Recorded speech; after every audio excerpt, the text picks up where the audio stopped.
Zacarias, capítulo 3, verso 1. E ele me mostrou Josué. Ele quem, pessoal? Vamos lá, lembrando aí capítulo 2. Jesus. Foi Deus. Deus está mostrando Josué para quem? Para Zacarias. Zacarias. Então, Zacarias está tendo mais uma visão. Quem está fazendo a revelação é o próprio Deus. E ele me mostrou Josué, o sumo sacerdote, posicionado diante do anjo do Senhor, e Satanás de pé à sua direita para se lhe opor. Josué, ele voltou junto com Zacarias na primeira leva daqueles que saíram do cativeiro babilônico, certo? E ele vem como um chefe sacerdotal e vai ser constituído sumo sacerdote. Abre aí Ageu, uma folhinha, umas duas folhinhas aí atrás, Ageu, capítulo 1, verso 1, e aí a gente vai perceber Ageu também considerando o nosso caríssimo Josué como sumo sacerdote. Ageu, capítulo 1, verso 1. No segundo ano do rei Dario, no sexto mês, no primeiro dia do mês, veio a palavra do Senhor por meio do profeta Ageu a Zorobabel, filho de Selatiel, governador de Judá, e a Josué, filho de Josadaque, o sumo sacerdote. Então, fica aqui claro, né, o posicionamento de Josué. E Zacarias está tendo uma visão de Josué, sendo que ele está diante do anjo do Senhor. E esse anjo do Senhor, na minha versão que eu estou lendo agora, aparece com letra minúscula. Na versão aí de Maiana, aparece com letra maiúscula. Seja como for, fica muito claro que ele está diante do Senhor Jesus, pré-encarnado. Então, ele vai ser referido aqui no Antigo Testamento como anjo do Senhor, ou como a gente já viu aqui também, né, o homem que falava com Zacarias. Então, Josué está de pé diante do Senhor Jesus. Vamos imaginar aí essa cena. Ele está de pé, de frente para o Senhor Jesus. E quem está à sua direita, direita de Josué, esquerda de Jesus, é justamente Satanás, que veio para acusar. Esse é o papel, né, do safado, é estar diante da gente, diante de Deus, apontando os nossos erros, apontando as nossas falhas, com o firme intento de que a gente seja acusado e sentenciado à morte eterna, assim como ele está. E vamos adiante para a gente ver maiores detalhes sobre essa visão. E o Senhor disse a Satanás: o Senhor te repreenda, ó Satanás. E aqui a gente vê que esse anjo do Senhor é, de fato, o Senhor Jesus, porque vai aparecer aqui. E o Senhor disse a Satanás: o Senhor te repreenda. O próprio Deus não vai falar, Deus falou a Satanás, Deus te repreenda. Não. Então, ele está falando aqui de dois senhores: o Senhor que é filho e o Senhor que é o próprio Deus. Conseguem perceber essa diferença?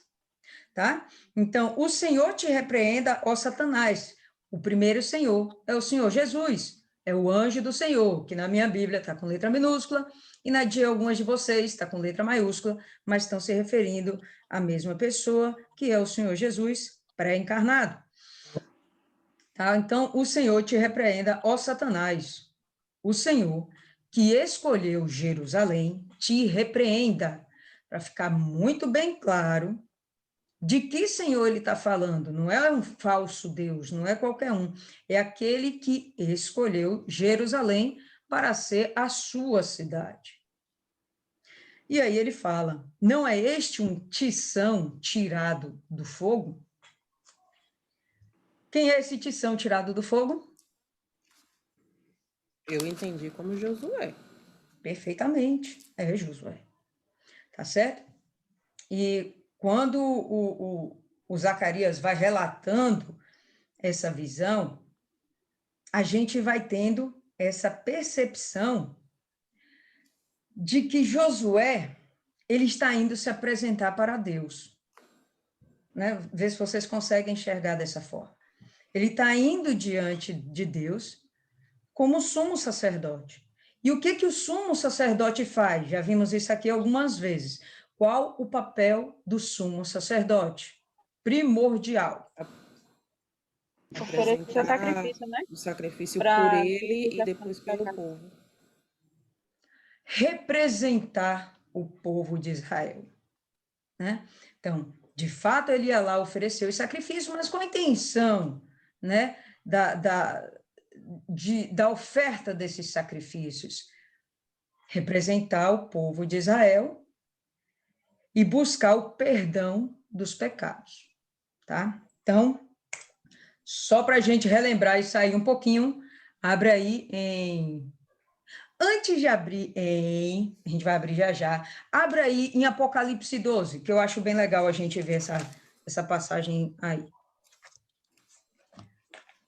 Apocalipse, para quem não sabe, o último livro da Bíblia. Não sei. Capítulo 12, verso 10. Todo mundo abriu? Então, vamos lá.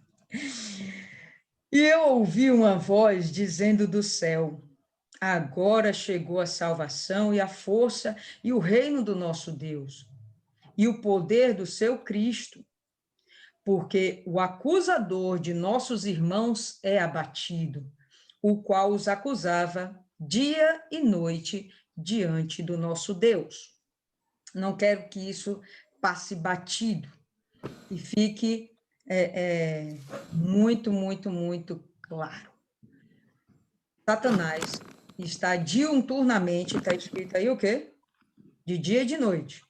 Diuturnamente, o tempo inteiro, se apresentando diante de Deus para nos acusar.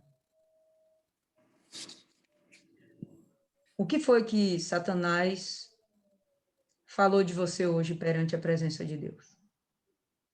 Será que ele achou algum motivo para falar de você? Ou de mim? Que fique penetrado, tá? Gravado dentro do nosso coração, que mesmo quando a gente nem tem consciência de que estamos pecando, tem alguém nos observando e doido para fazer disso motivo para que a gente venha perder a nossa salvação. Nada está passando batido, nem aos olhos de Deus, nem aos olhos do infeliz, do Satanás. Pode falar aí, Maiana. E mesmo que a gente não faça nada, porque até quando a gente está buscando agradar a Deus, eles vão buscar isso como motivo para nos acusar, porque foi assim que fizeram com Daniel, lembra? E foram na lei de Deus para poder acusar ele. Exato. Só que com Daniel, ele foi acusado diante de homens, né? Satanás vai diretamente a quem manda, quem governa tudo e todos. Vai diretamente diante de Deus. Então, não é algo que a gente deva desprezar. Enquanto a gente fica se perdendo, às vezes com coisas pequenas aqui na Terra, nos nossos relacionamentos interpessoais, dentro da nossa família, né, a turma da igreja, os colegas de trabalho, e fica com picuinha, e com coisinhas pequenas, com sentimentos pequenos, mesquinhos, de mágoa, de ressentimento. Enquanto a gente perde tempo com isso, Satanás aproveita e está levando tudo isso para Deus. A gente não pode dar motivo para sermos acusados. Não somos perfeitos, mas também não vamos dar mole de ficar todo o tempo dando motivos reais, satisfatórios, né, palpáveis, para que Satanás tenha do que nos acusar perante Deus. Enquanto Thaisa fala, vocês vão abrindo aí no livro de Amós, capítulo 4. Pode falar aí, Thaisa. A senhora falando nessa passagem aqui de Satanás me remeteu à passagem de outro livro que eu estou estudando, né? Que é o 1 Tessalonicenses, capítulo 2, versículo 18, que fala: por isso queríamos visitar-vos, que Paulo, né, escreve à igreja, né? E fala que queria visitar, porém Satanás nos impediu. E aí, nesse estudo que a gente está tendo, o pastor estava falando que justamente Satanás ele faz de tudo para impedir da obra, né, ser concluída. No caso, como a senhora falou, hoje, com certeza, ele ou tentou colocar dúvidas ou criar situações, como a senhora falou, deu exemplo uma vez de quando estava indo abastecer o carro, o senhor Marcelo também deu exemplo, entendeu? Então, a todo momento, a todo instante, ele está querendo justamente colocar uma sementezinha para, no caso, germinar e, então, impedir, né, que seja concluído o plano, principalmente da salvação, que é o objetivo final, né, de todos. Exatamente. A grande guerra é pela alma. Por isso não vale a pena a gente se degladiar aqui pela glória desse mundo. Abriu aí Amós, capítulo 4, tempo de sobra aí para vocês, né? Verso 11, pessoal. Derrubarei alguns dentre vós, como Deus derrubou a Sodoma e Gomorra. E vós fostes como um tição arrebatado do incêndio. Contudo, não vos retornastes para mim, diz o Senhor. E, bom, isso aqui quem está falando é o próprio Deus. Aqui em Zacarias, quem está usando esse termo é o Senhor Jesus. E ele está falando o seguinte, o que eu achei interessante, né? Uma conclusão que eu tirei desse fogo, né? Lá ele está falando do incêndio, aqui ele está falando que tirou do fogo. Ambos vão nos remeter à mesma imagem do fogo. E o que eu percebo é que esse fogo foi lançado para que houvesse purificação.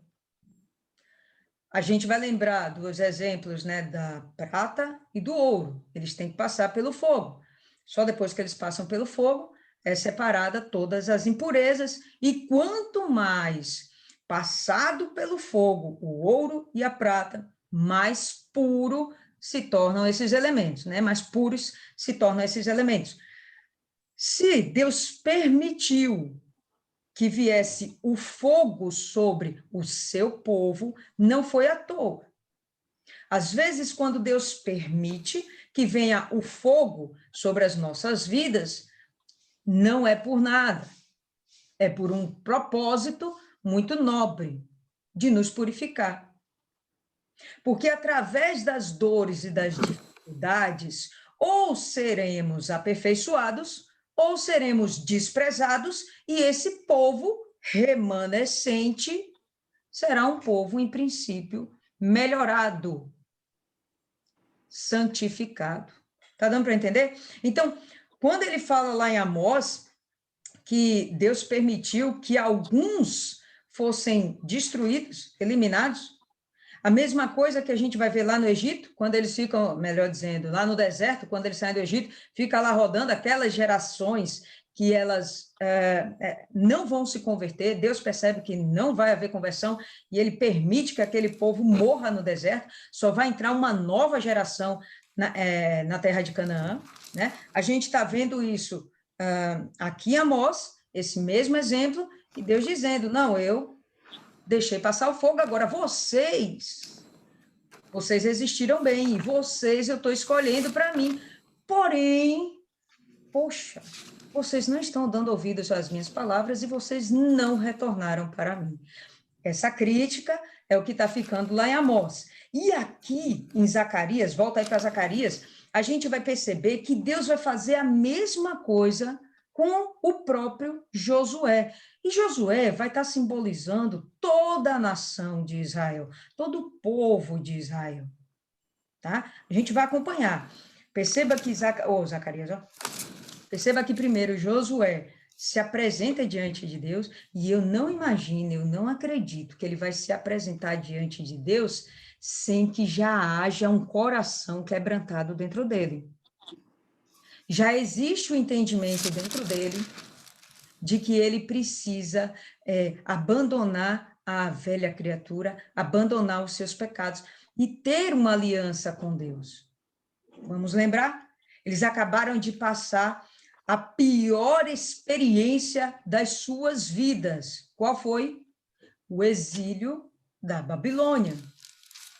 Tiveram de perder suas cidades, suas famílias, blá, blá, blá, blá, blá, blá, que a gente já sabe, terra que foi destruída, vão morar com o povo pagão, muitos morrem por lá, se contaminam, mas, enfim, Deus preserva ainda lá mesmo, dentro da Babilônia, ele preserva alguns. E é o que ele está falando aqui. Esse é um tição que foi retirado do fogo. Esse é um daqueles que eu preservei para mim. Não permiti que ele se acabasse no exílio da Babilônia. Está dando para entender? O fogo deles seria justamente essa grande dor, essa péssima experiência de estarem fora de suas terras, fora da sua cidade natal, fora da presença de Deus, porque eles nem tinham mais o templo, então eles não estavam mais sacrificando a Deus, não existia mais o culto a Deus, não existia o sacerdócio levítico, e eles estavam simplesmente agora até envolvidos com os deuses pagãos da Babilônia. Então, para eles, isso foi algo terrível. Mas olha só, Zacarias sai desse meio e ele entende que ele teve uma grande chance, a melhor das suas oportunidades na vida. E ele não vai perder essa oportunidade. Josué não vai perder essa oportunidade. Josué vai logo se apresenta diante de Deus, entendendo que ele precisa reatar a sua aliança com Deus. Ok? Então, vamos seguindo aí. Então, Jesus Posso fala... falar? É o quê? O que, Maiana? Eu posso falar? Pode. Essa parte me lembrou de Isaías, porque quando Deus chamou Isaías, lá no capítulo 6, ele fala que, ai de mim, porque sou homem dos lábios impuros e tudo mais, e o anjo vem, pega tenaz e toca nos lábios dele para purificar, para ele poder ir falar de Deus para aquele povo. E quando eu li isso, eu entendi que Deus separou Josué para, como a senhora entendeu, para não, uma brasa retirada do fogo, ela não vai virar cinza, ela não vai ser consumida por completo.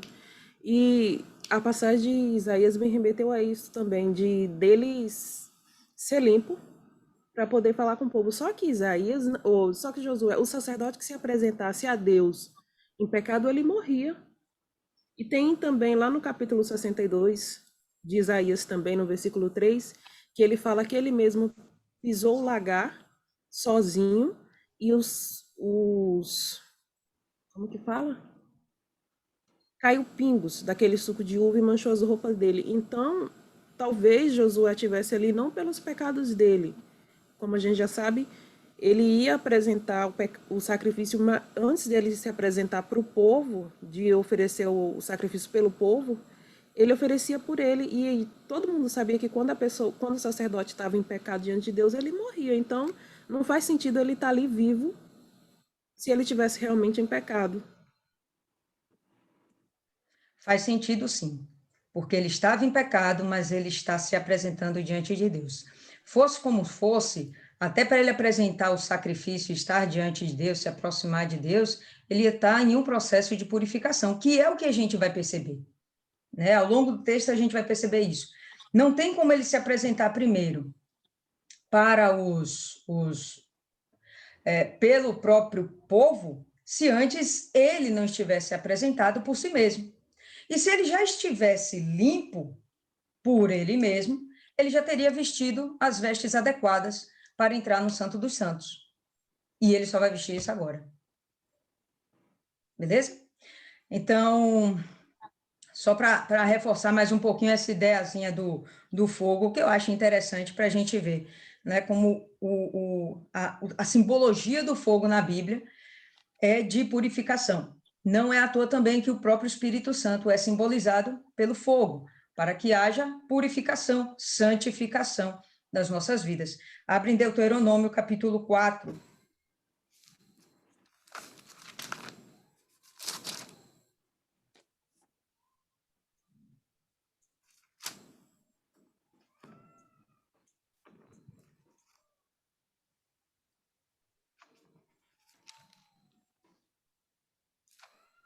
Todo mundo? Então, versículo 20, a gente vai ver, ó. Mas o Senhor vos tomou e vos tirou da fornalha de ferro do Egito. Sua versão pode estar um pouquinho diferente, mas, enfim, tirou da fornalha do Egito, para que lhe sejais povo de herança, como se vê hoje. Quem foi que tirou eles da fornalha? O próprio Deus. Quem é que está tirando o povo da fornalha?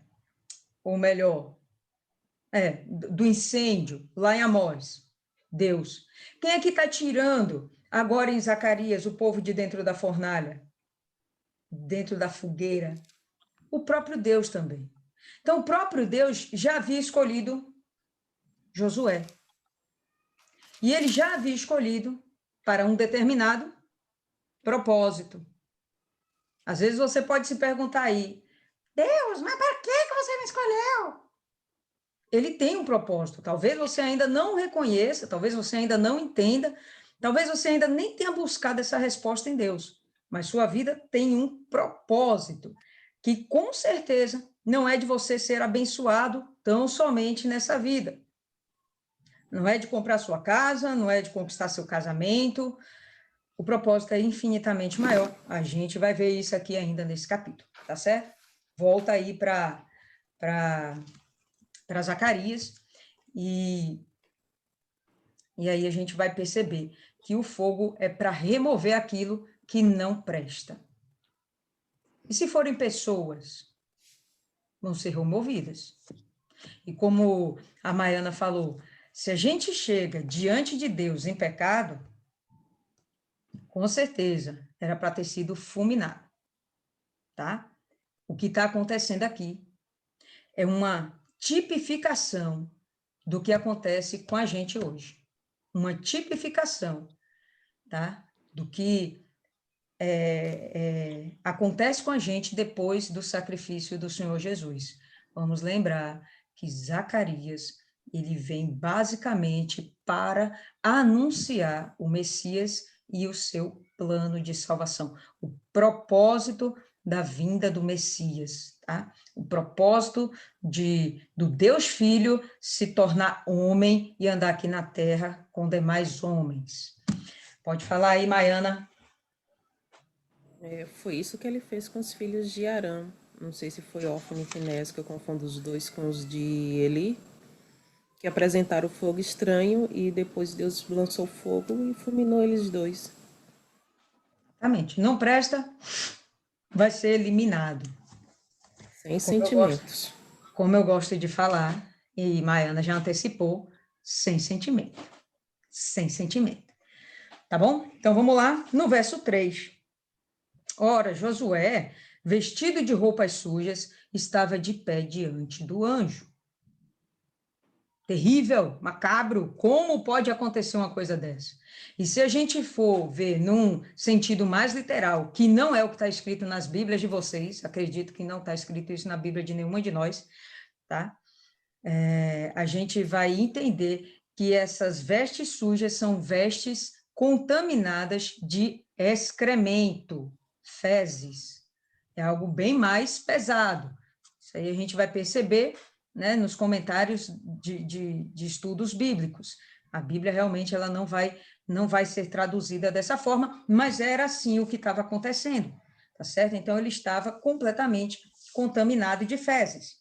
E se vocês forem lá, não vamos, mas se vocês forem lá no livro de Levítico, vocês vão ver lá uma passagem que fala que as fezes nossas, né, não eram para ser simplesmente descartadas lá. Era para cavar um buraquinho, que nem faz o gatinho, cava um buraquinho, joga as fezes lá e tampa depois. Por quê? Porque Deus estaria passeando ao redor da congregação o tempo inteiro. E ele não poderia ver nada que fosse impuro para ele. Ele tinha que encontrar um caminho limpo, um caminho cuidado, um caminho, sabe, bem zelado. Então, Jesus, ele está aqui em nosso redor, ele está pertinho da gente, ele está do nosso lado. O Espírito Santo já está dentro até de algumas de nós. E aí, já imaginou você guardando uma sujeirinha lá dentro do seu coração? Né? Então, diante de qualquer sujidade, a gente não teria realmente nenhuma oportunidade de vida, era para sermos exterminados, tá certo? De fato, era para Josué, nesse momento, estar sendo exterminado, porque ele estava se apresentando diante de Deus podre, beleza?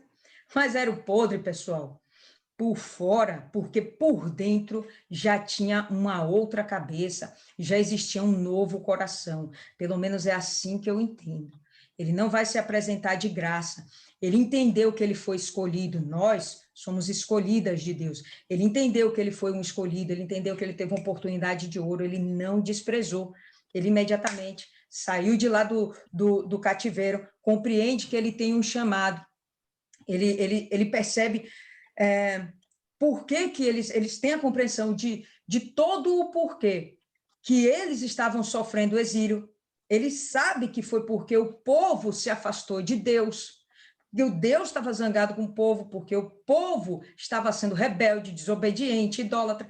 Então ele fala, poxa, eu já entendi, eu sei o que eu devo fazer e eu sei o que eu não devo fazer.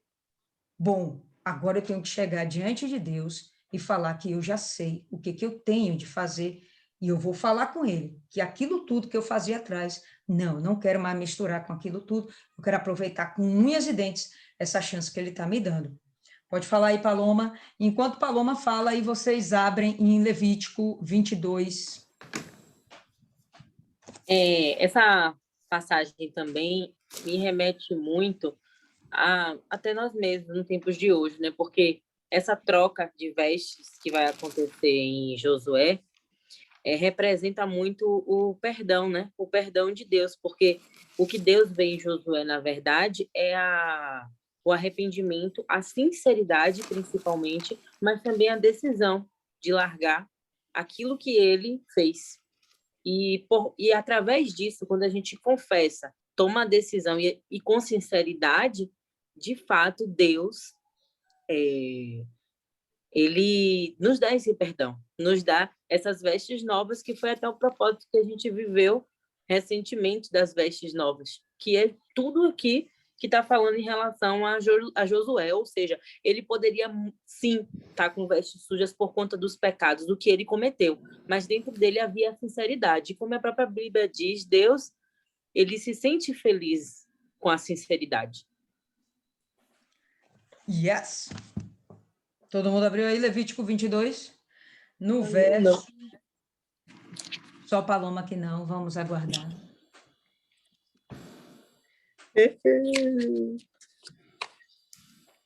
Pode ir, vai, que eu vou abrindo. 22, 3.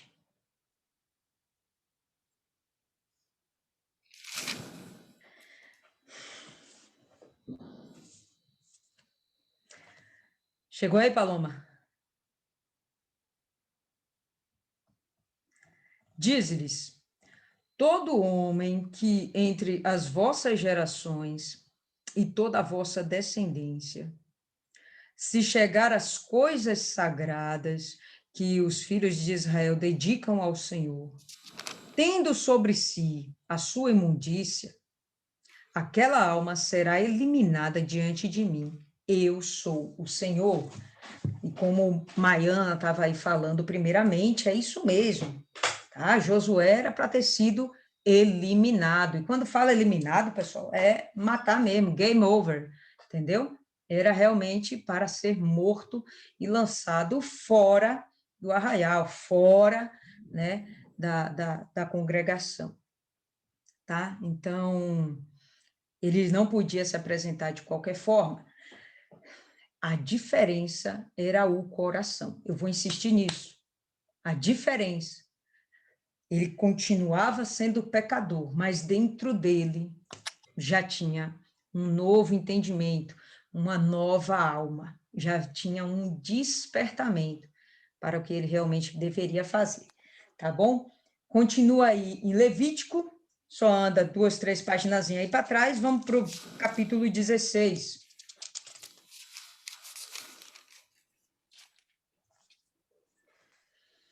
Capítulo 16, no verso 3. A gente vai ver o seguinte: entrará Arão, é uma ordenança, certo?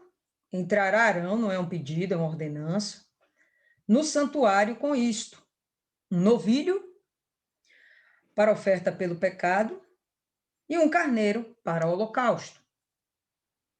Vestirá ele a túnica de linho sagrada, terá as calças de linho sobre a pele, cingir-se-á com o cinto de linho, se cobrirá com a mitra de linho, são estas as vestes sagradas, banhará o seu corpo em água e então as vestirá. Da congregação dos filhos de Israel, tomará 2 bodes para a oferta pelo pecado e o carneiro para o holocausto. E aí ele já estaria tanto fazendo o sacrifício por si, como já representando o povo. Ele não poderia, de fato algum, de modo algum, se apresentar podre, né, diante do Senhor Jesus, diante de Deus. Estamos falando aqui de um sistema ainda levítico, certo? Hoje a gente não vive mais esse sistema, lembra? Vimos isso muito bem lá em Hebreus. Então, no sistema levítico tem que haver o sacrifício de animais. Hoje a gente não precisa mais disso, por quê? Porque teve o sacrifício do Senhor Jesus que supera todos os demais sacrifícios. Então, vai pegando isso aí. O que está acontecendo com Josué é uma tipificação do que hoje acontece com a gente. Volta para Zacarias.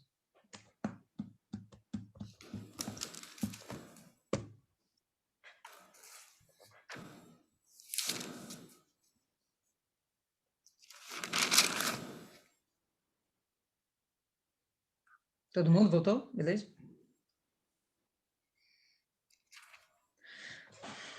Ora, Josué, vestido de roupa suja, estava de pé diante do anjo. Então ele respondeu e falou aos que estavam diante dele, dizendo: tirai as roupas sujas dele. Né? Não foi nem o próprio Josué que tirou suas roupas sujas. Por que não Josué tirar suas roupas sujas? Eu entendi entendo. que é... Diga, fale. E quem nos limpa é o Senhor Jesus com o sangue dele, né? E nos dá aquela roupa branca. Eu já pensei, eu insisto, que dentro dele, ele já tinha tomado essa decisão. Dentro dele já havia essa limpeza. Então ele agora está sendo... Desculpa. Fale. É como se aquilo já não pertencesse mais a ele, né? Como se já não fizesse mais parte dele. Sim. Fala, Adriana. Já ia desistir. Por quê? Eu entendi que é para ele não tocar mais naquela sujeira. Boa, Adriana. Boa. Pois bem, isso aí, a Adriana falou algo realmente interessante. Muito bom. Pois bem, tirar estas roupas sujas dele. E a ele lhe disse: eis que fiz a iniquidade passar de ti, e te vestirei com outra vestimenta. Então, o Senhor Jesus está dizendo que ele perdoa os pecados e está dando novas vestes. Jesus está dizendo, não estou mais considerando seu passado, não importa o que você fez, acabou de virar passado. E eu estou te dando agora umas novas vestes, que significa uma nova chance. E essas novas vestes vai fazer com que você se apresente diante de mim puro. Vai te dar o direito de achegar-se a mim. E a gente vai ver que aqui não tem sacrifício. Beleza? Não tem sacrifício, não estou vendo sacrifício, né? Eu vou ver aqui o resto, a gente vai ler, vocês já leram aí. Não tem sacrifício. Por quê? Porque ele está apontando para o Messias, ele está apontando para um novo tipo de sacerdócio, não é mais o levítico, é aquele que está em Jesus Cristo. Beleza? Então, vamos lá. Deixa eu ver aqui. Abre aí em Miqueias, capítulo 7. Um pouquinho antes aí de Zacarias.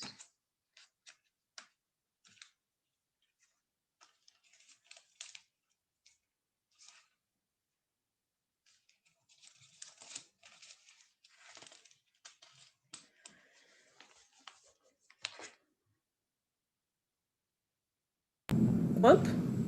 7. Todo mundo?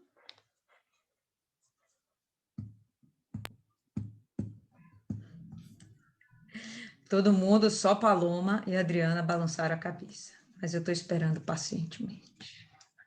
Salmo 40. Vamos lá.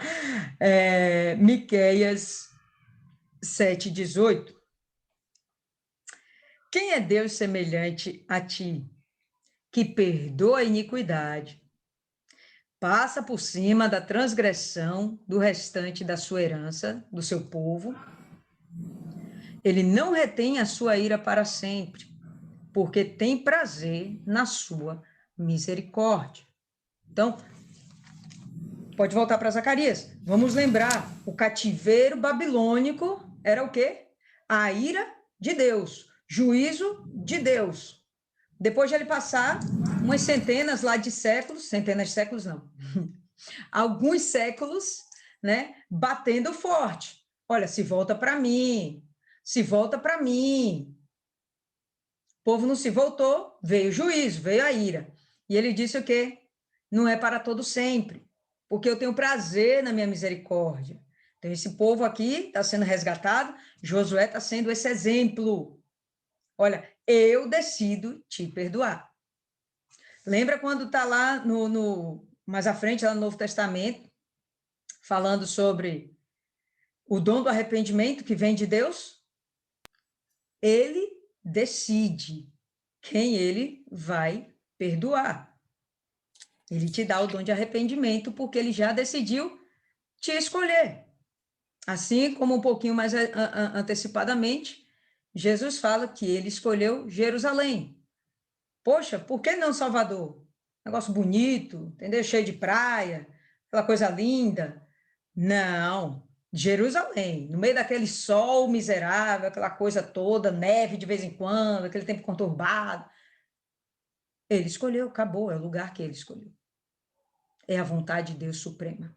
Assim como é vontade dele perdoar. E a gente não questiona.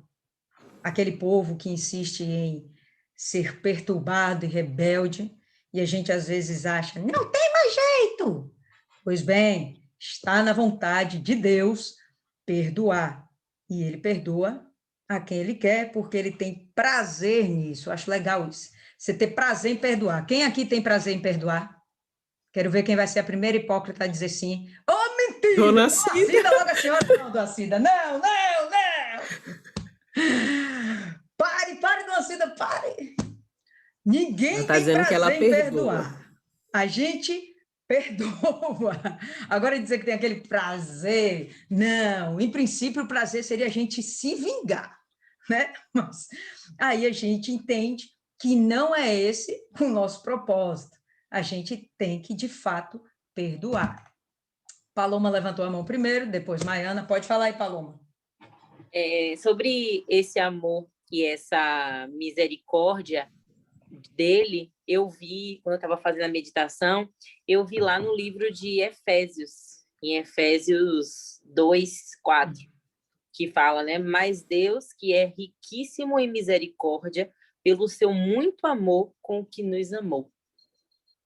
Eu achei muito bonita essa passagem, muito forte também. De fato. Vamos nessa, vamos continuar aqui, volta aí para Zacarias. Então, vamos lá, né? Então ele respondeu e falou aos que estavam diante dele, dizendo: tirai estas roupas sujas dele. E ele lhe disse: eis que fiz a iniquidade passar de ti, e te vestirei com outra vestimenta. Antes de eu continuar, eu esqueci. Pode falar, Maiana, perdoe. A gente estava falando do perdão aí ontem, tive um estresse assim rápido, aí eu fiquei pensando, falei, Deus disse que a gente podia passar um dia inteiro irado e o sol não podia se pôr sobre a nossa ilha. E se já é de noite, então a gente vai fazer como? Ô, eu vou ter um bônus. Eu não acredito que você pensou essas coisas, você parou para falar isso, velho. Se você tivesse aqui do lado... Não você entendi, repete aí, por favor. Não Vou repete repetir, não. Repete não. Vamos lá, bola. Repete, eu não... Quieta, Thaisa. Porrada, velho, na moral, pelo amor de Deus, velho. Vamos voltar aí, vá. Eu fiquei calada, foi a senhora que quis ouvir, que eu nem fiz questão Não, você levantou a mão. Eu levantei a mão, mas eu quis ser depois democrática. Excesso de democracia dá nisso. Excesso de democracia dá nisso. Vamos lá. E eu disse... Quem é eu aqui, pessoal? Zacarias. Zacarias. Coloquem uma mitra limpa sobre a sua cabeça. Então colocaram uma mitra limpa sobre a sua cabeça e vestiram-no com trajes, e o Senhor, o anjo do Senhor, estava perto. O que eu acho interessante, que enquanto Josué está sendo moldado, o Senhor Jesus não se afasta dele. Tem aquelas boquinhas abençoadas que fala, Jesus me abandonou. Nunca. E a gente se afasta de Deus, ou a gente não é sensível para percebê-lo do nosso lado. Mas ele está aqui, perto. Não diz que ele está 1 metro, 2 metros, diz que ele está perto. Perto o suficiente para ouvir, para estender a mão, para cuidar, para abraçar, para exortar, que é o que ele vai fazer daqui a pouco. Mas, de forma alguma, ele nos abandona no processo. Tá? A gente está vendo que Josué está sendo cuidado e, de forma alguma, ele se afasta, né, durante esse período. Pode falar aí, Maiana. Esse turbante, eu vi como aquela passagem lá das armaduras da fé, Efésios 6, que é o capacete da salvação, e também como a mudança de pensamento, porque ele já tinha mudado, então foi tirado aqueles pensamentos sujos que, por mais que a gente decida não dar ideias para ele, eles continuam. E quando Zacarias instrui, dá essa ideia de colocar o turbante, eu vi como isso, trocar os pensamentos e reverter, né, para proteger de outras investidas do diabo, é isso? Isso e um pouquinho mais. Aí a gente vai abrir agora em Êxodo 28.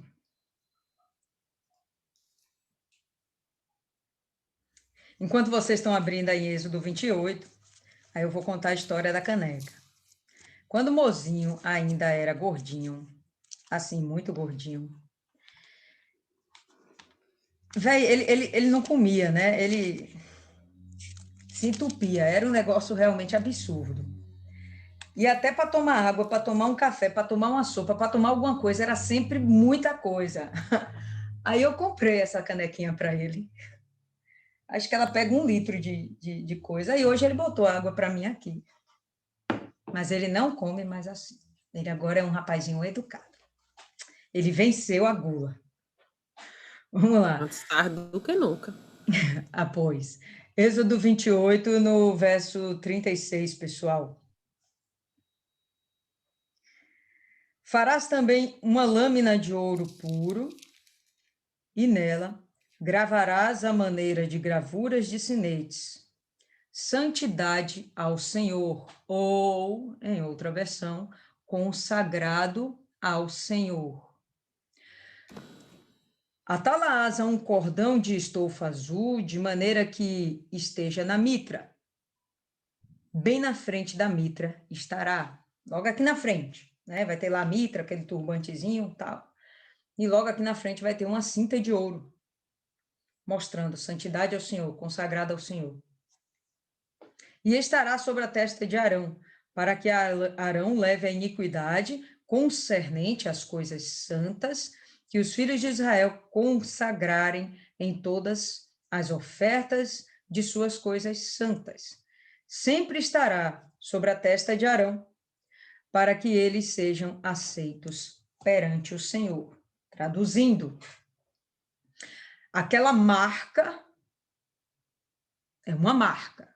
Aquela marca que existia sobre o sumo sacerdote sinalizava que ele era um escolhido com propósito. Ele era escolhido por Deus para servir a Deus.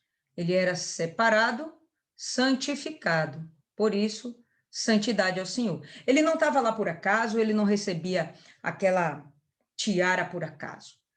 Tinha um objetivo, era para que todos vissem, né, para que houvessem testemunhas de que aquela pessoa, aquele homem, ele era diferente. Ele tinha um chamado e ele tinha um papel fundamental diante de Deus. Bom, a gente também tem o selo de Deus. Não é mais uma tiara, é o próprio Espírito Santo. A tiara ficava lá na fronte para mostrar para todo mundo que aquele homem tinha uma vida santa, uma vida dedicada a Deus, uma vida perfeita? Não, uma vida dedicada a Deus. E nós temos a marca, somos perfeitos? Não, mas temos uma vida dedicada a Deus. Não vivemos no pecado, apesar de sermos pecadores, mas a gente não vive no pecado. Pode falar aí, Martiane, fica à vontade. Pode falar aí, vá. Então, como eu tinha colocado aí no comentário, que eu tinha visto essa mitra santa sobre a cabeça, né, na verdade limpa sobre a cabeça, não só com essa visão que a senhora falou, mas também eu vi como uma consciência limpa, certo? Uma consciência purificada, sabe? Como se fosse tirado toda a má consciência e dado a condição de estar diante da presença de Deus. Perfeito, é exatamente isso. Eu ia chegar nesse propósito, você já se antecipou, maravilha. Mas o objetivo é esse mesmo, pessoal. E assim como a própria Maiana falou, capacete da salvação. Pessoal, tá aqui, ó. É na cabeça, é na mente. A decisão de servir a Deus ou não é aqui, não é no coração. O coração são as emoções. Vou servir a Deus feliz? Vou servir a Deus amargurada? Vou servir a Deus murmurando? Isso aí é seu coração. Agora, a decisão de servir a Deus está aqui. E aqui você decide se você vai fazer murmurando, se você vai fazer com alegria, se você vai fazer com disposição.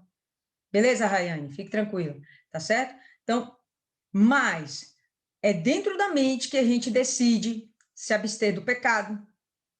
É dentro da mente que a gente decide buscar a santificação, liberar o perdão, abandonar a mágoa, parar de se prostituir, né? E por aí vai, deixar de roubar e blá, blá, blá, que a gente sabe, né, já as miríades de obras da carne. Então, a gente vai abandonar tudo aquilo, é um esforço mental. Então, quando a gente fala do capacete da salvação, como a Maiana trouxe para a gente, para que isso? Justamente para proteger a nossa mente do quê? Os dardos inflamados do maligno. O que são esses dardos inflamados? Um montinho de seta cheio de fogo vindo para a nossa cabeça? Não, uma forma de ilustrar os pensamentos maliciosos, os pensamentos negativos, os pensamentos impuros que Satanás vai soprar na nossa mente, não é no coração. Vai descer para o coração se a gente quiser. Mas, em princípio, ela está aqui e daqui mesmo ela já pode ir para o inferno. Tá? Ou então desce para o coração e vai se tornar uma prática. Ou uma mágoa. Enfim, tem que ter essa decisão. E o capacete da salvação, que nada mais é do que uma parte da ilustração, não é uma parte da ilustração, é uma parte que ilustra uma das muitas ações do Espírito Santo na nossa vida. Ele nos ajuda a termos a nossa mente blindada contra as coisas desse mundo, fazendo com que a gente venha a ter uma mente aberta para as coisas de Deus, focada na salvação. Para que o Josué precisaria de uma mitra? Para que todos percebessem que esse homem agora é um homem diferente, ele é escolhido por Deus, escolhido com propósito, e ele agora vai servir a Deus. Ele é o sumo sacerdote, lembrando? Sumo sacerdote. Sumo sacerdote tinha vida própria? Não. Agora ele era um servo de Deus. Servo de Deus tem vida própria? Um outro nome para servo é escravo. Eu nunca vi escravo com vida própria. Se tivesse vida própria, morria. Ou apanhava. Nem querer. Tá? Então, ele agora tem um propósito muito firme com Deus e ele vai ter que seguir e sair à risca até o fim. Pode falar, Martiane. Só para concluir o pensamento, ontem e hoje eu estava. Ontem eu vi os Obreiros em Foco e hoje eu ouvi a palavra do bispo e eu estava pensando, né, com relação ao que foi dito, que eu estava, na verdade, avaliando o que o bispo falou, né, porque ele contou um pouco sobre o processo de libertação dele. E eu parei para pensar e eu vi que tanto Deus como o diabo, eles trabalham com a mente, né? E o diabo, ele tenta imitar Deus em tudo. Assim como Deus, ele trabalha com a mente, o diabo, ele tenta fazer da mesma forma. Deus trabalha com a mente como? No caso, quando o Espírito Santo ele convence da justiça, do juízo, do pecado, ele faz isso na nossa mente, mas não para nos acusar. Mas é como se fosse aquela coisa, poxa, eu estou perdido em meus pecados. E aí, ao mesmo tempo que Deus faz isso, ele aponta para o Senhor Jesus, né? Para o que o Senhor Jesus fez na cruz. E ali aquela pessoa, ela tem a consciência de que ela não merece, mas o sacrifício que o Senhor Jesus fez torna ela, a fé, né? Torna ela, dá ela a condição de ela ter essa intimidade com Deus, de ela ter essa chance da salvação. E o diabo, ele trabalha de forma diferente. Ele faz de tudo para a pessoa não ter... ele trabalha com a culpa, com a condenação, aonde? Na mente. E aqui, se a gente vê, Josué, o Satanás, né, o diabo, ele fez de tudo para que Josué fosse acusado. E, em outras palavras, tentar condenar ele, né? Condenar, a gente tá vendo aqui, na verdade, não é Josué em si, é a nação de Israel, né? Certo? A nação de Israel era uma simbologia, né? Não era que o sacerdote isso e aquilo, não. É uma visão, é uma representação, assim como teve outras passagens que Deus usou de simbologias, né, para mostrar o que a condição da nação, a condição do povo. Mas isso acontece muito nos dias de hoje, né? As pessoas que servem a Deus, a gente espera, né, das pessoas que estão na igreja, que se dizem cristãs, viverem uma vida correta, uma vida certinha diante de Deus, sabendo, né, que ninguém é perfeito, mas sempre tem aquela parte que o diabo, ele começa a trabalhar na mente da pessoa, né? Ele tenta jogar que a pessoa não é digna, que a pessoa errou, que não tem perdão, que não vai adiantar, que não tem jeito. E principalmente aquelas pessoas que têm conhecimento da palavra e se afastaram, né? Estão distantes da presença de Deus, não estão indo para a igreja. E o diabo, ele se aproveita muito disso, tentando trazer para a mente dessas pessoas a condenação, do tipo, elas pararem e pensarem, poxa, eu estou perdida, não tem como voltar, ou então trazer outros pensamentos, né? Pensamentos do mundo, como elas estão no mundo, elas estão sendo atraídas pelo mundo e elas começam a pensar, poxa, isso é mais forte do que eu, determinada coisa é mais forte, eu não consigo deixar isso para voltar para a presença de Deus, eu não consigo abandonar um vício, eu não consigo deixar, poxa, eu já vivi tanta coisa aqui nesse mundo, eu estou tão suja, eu estou tão podre, será que tem como eu ser perdoada? Será que eu vou conseguir voltar? Então, esses serás, essas dúvidas, são tudo manifestações do mal na mente da pessoa. E ontem eu vi o bispo falando no Obreiro em Foco, ele contando, eu achei muito interessante, né? Porque eu já tinha passado por isso, mas eu não achava que na época de libertação eu estava manifestada, eu não sabia que era. E aí ele começou a contar que durante o processo dele de libertação, o demônio manifestava na mente dele, né? O obreiro lá orava, e aí ele disse que ele começava a ficar nervoso, ele começava a chorar, ele começava a ficar inquieto, ele tirava a mão dela de cima da cabeça dele, e ao mesmo tempo que ele ouvia a obreira orar nele, ele tinha essas reações, ele não tinha o controle.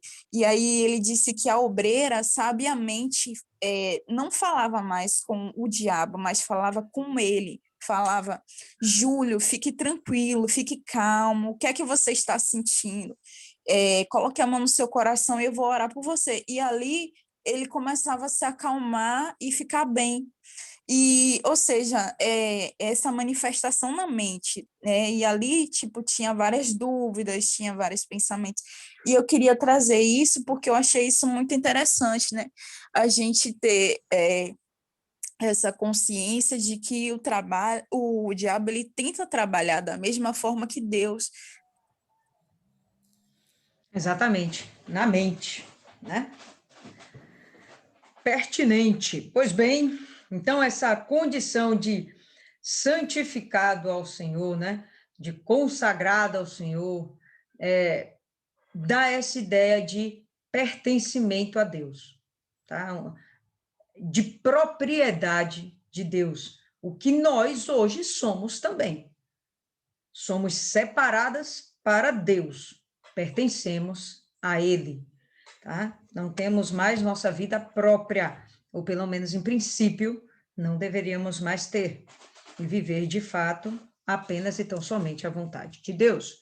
Então vamos seguir aí. E o anjo do Senhor protestou a Josué, dizendo: assim diz o Senhor dos Exércitos. Ó, o momento da exortação. Se andares nos meus caminhos, se observares a minha ordenança, então tu também julgarás a minha casa. E também guardarás os meus átrios e te darei lugar para andar entre esses que ficam aqui.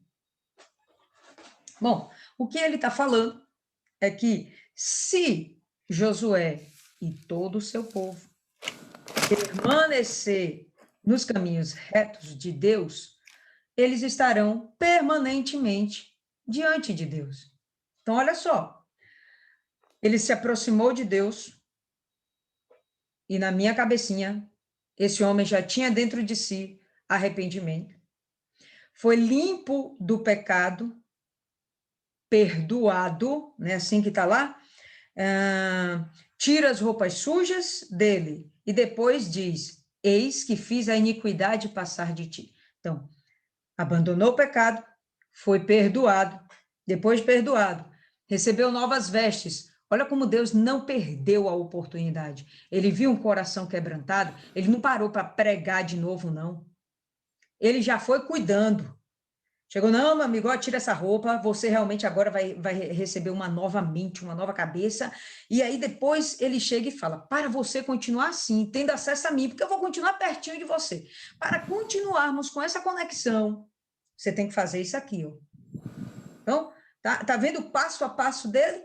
E isso, tudo apontando para o Messias, tudo apontando para um tipo de arrependimento diante do sacrifício perfeito do Senhor Jesus.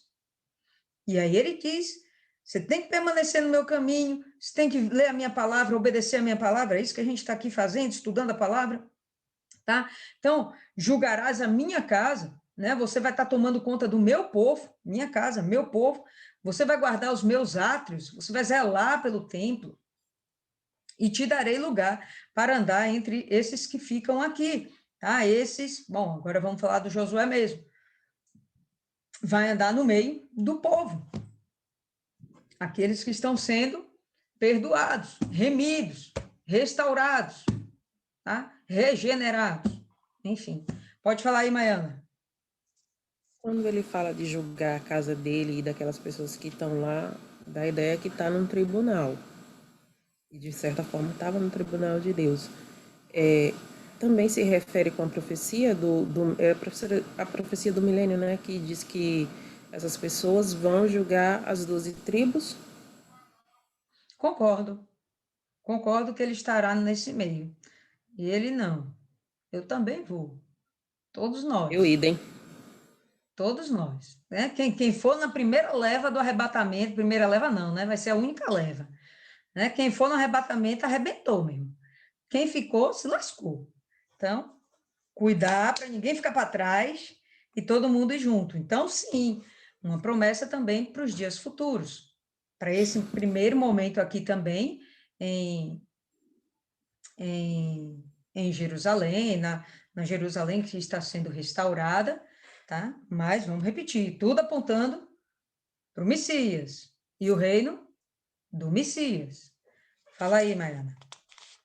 E ainda para servir de exemplo para os outros e até de humildade, porque eu decido se eu aceito ou não uma acusação. Porque quantas vezes a gente é injustiçado e acusado de coisas que a gente não fez?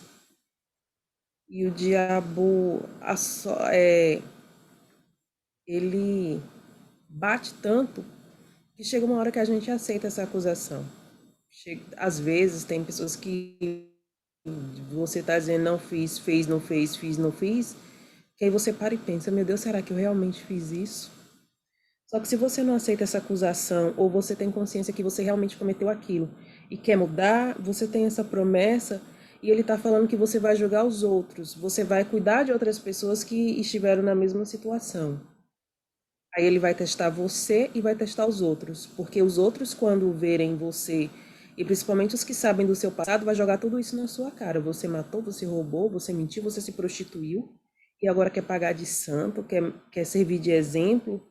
E o diabo faz com que a gente não se sinta digno justamente porque a gente já teve nessa situação.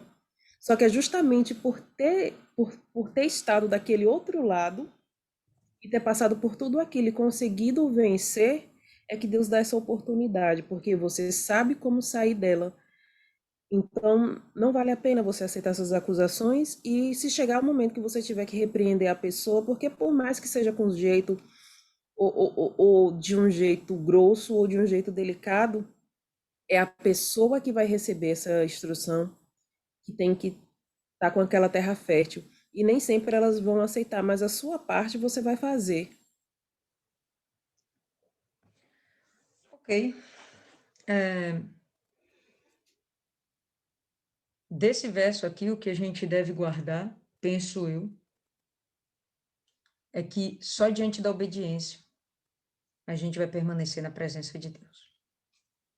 Só diante da obediência. Versículo 8. Ouve, pois, ó Josué, sumo sacerdote, tu e os teus companheiros que se assentam diante de ti. Quem seriam esses companheiros?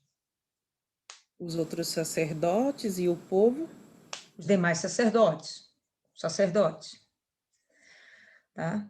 Então, tu e os teus companheiros que se assentam diante de ti. Porque são homens admiráveis, ou em outra versão, deixa eu voltar aqui. Presságio. São homens de presságio.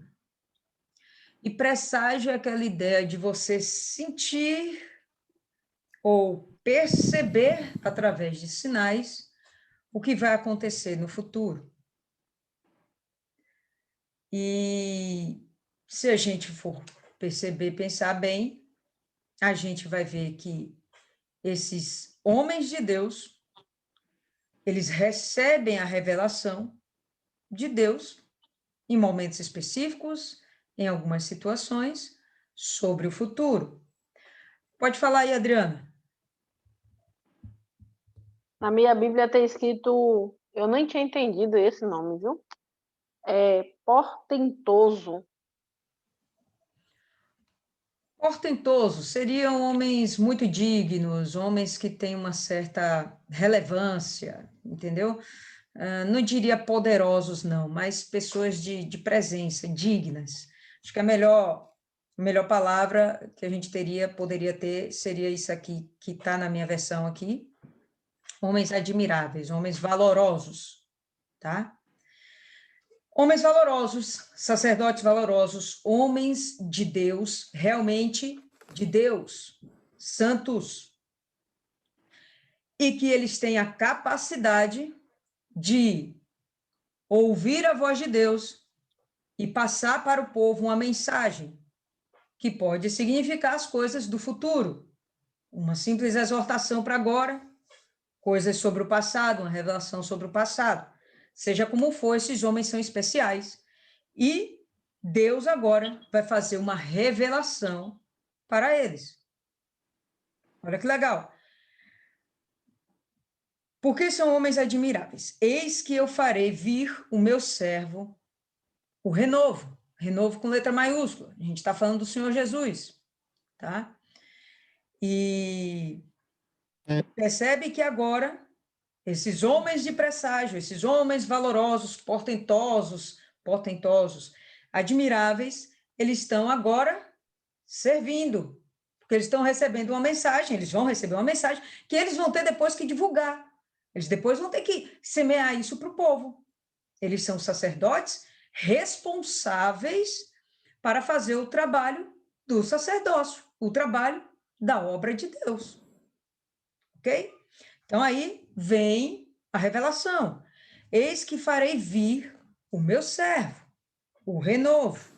Abre aí agora Isaías capítulo 4. Vamos ver só algumas passagenzinhas. Porque vários servos de Deus falaram sobre o renovo. Isaías o quê, dona Lília? Isaías 4.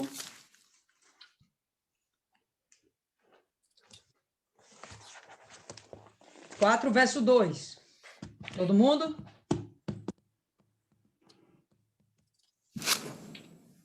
Naquele dia, o renovo do Senhor, letra maiúscula de novo, o renovo do Senhor será de beleza e de glória, e o fruto da terra, orgulho e adorno para os de Israel que forem salvos. É para todo mundo? Não. Para os salvos. Tá? Eu imagino aqui o milênio. E aquele momento que ele veio aqui na Terra e que ele pregou ali para geral, para Jerusalém, na Galileia, na Judéia, ele chegou até aí lá em Tiro. E aí, como é que faz? Esse pessoal aí, eles não eram salvos. Eles estavam recebendo a mensagem daquele que é o renovo. Mas eles não estão tomando posse naquele momento do que está sendo revelado aqui em Isaías e o que está sendo revelado também em Zacarias. Dá para entender? Isso aqui tudo apontando para o reino do Messias, milênio. Os salvos só serão, como que se diz? Esse reino aqui, onde os salvos vão ser contemplados, isso só acontece depois dos 7 anos do anticristo. Abre aí agora Jeremias. Posso falar? Pode. Porque a palavra naquele dia é o que me remete a esse acontecimento aí, que eu prefiro não falar, porque eu confundo. Por quê? Porque volta para cá, volta para cima de novo, então... Hã?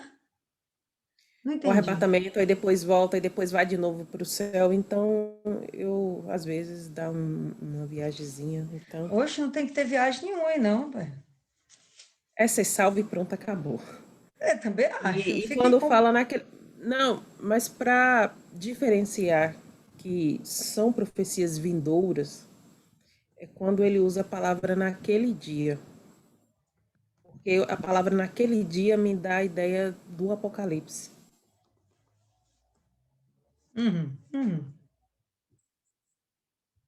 Por aí.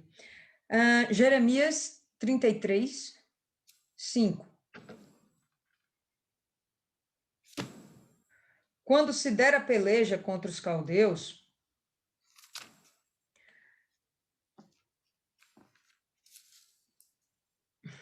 peraí, eu acho que não era essa não, pessoal.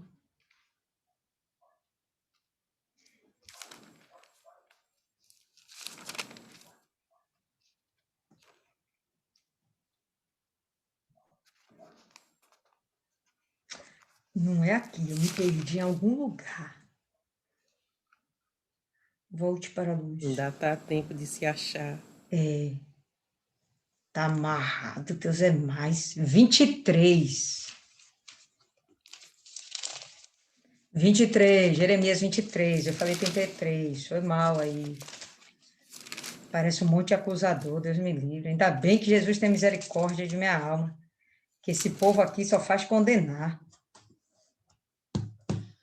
23, 5. Beleza? Você se condenou sozinha. Eu não vi... disse nada e não ouvi ninguém dizer nada. Tá vendo que a carapuça serviu? Foi você mesmo que ficou fazendo bico aí. Eu tava falando de você mesma. Foi você mesma. Eis que vem dias, diz o Senhor, em que levantarei a Davi um renovo, mais uma vez com letra maiúscula, justo.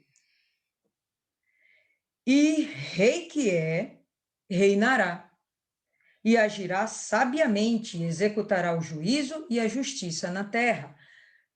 O único reino que vai haver nessa terra, que de fato vai haver justiça, é justamente o reino do Senhor Jesus. Por quê? Porque ele é justo. Ezequiel 17.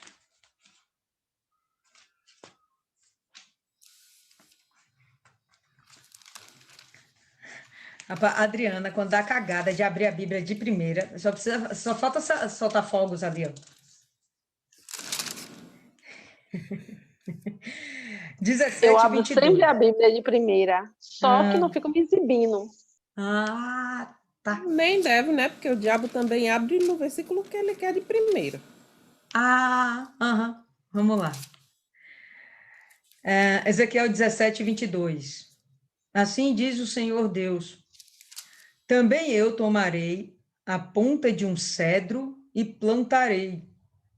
Do principal dos seus ramos, cortarei o renovo mais tenro e o plantarei sobre um monte alto e sublime. No monte alto de Israel o plantarei e produzirá ramos, dará frutos e se fará cedro excelente. Essa é a constituição do reino messiânico, tá?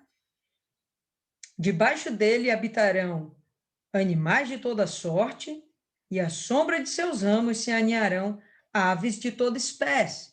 Todos os povos irão para lá. A gente já viu isso no capítulo 2. Todos os povos estarão reunidos em Israel. Para quê? Para adorar a Deus. Isso vai acontecer. E aqui o que ele está falando, né? Ezequiel, que já tem uma linguagem um pouco mais apocalíptica, um negócio mais com muita simbologia, né, com muitos signos, aí ele já fala de uma forma quase poética, mas, enfim, a instalação do reino messiânico, do reino do Messias, aqui na terra. Aonde? No alto de Israel, no monte de Jerusalém, no monte Sião. Abre aí agora só para finalizar, em Zacarias, pula 2 folhinhas, ou uma, no capítulo 6, verso 12.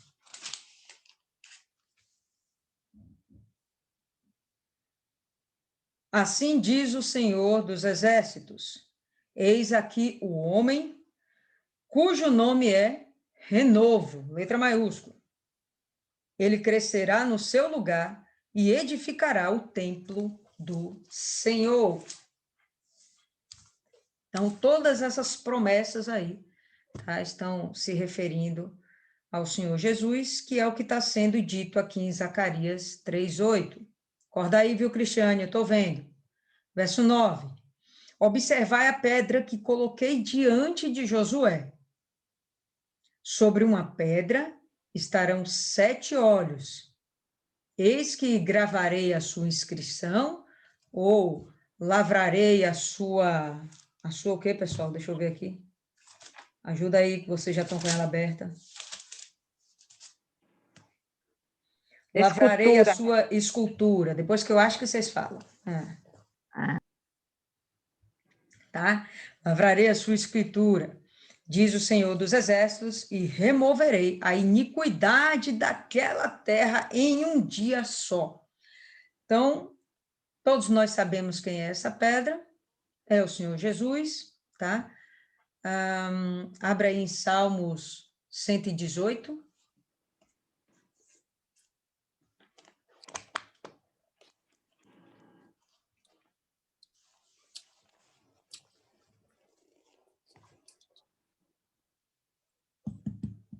Todo mundo? Salmo 118, versículo 22. A pedra que os construtores rejeitaram, essa veio ser a principal pedra, angular. Isso procede do Senhor e é maravilhoso aos nossos olhos. E quando Jesus chega em Jerusalém, em Israel, o que acontece? Os construtores, os sacerdotes, eles acabam rejeitando o Senhor Jesus. O cristianismo nasce dentro do judaísmo, mas com um tantinho de gente assim. A grande massa do judaísmo rejeitou o Senhor Jesus e, diga-se de passagem, rejeita até hoje. Isaías 8.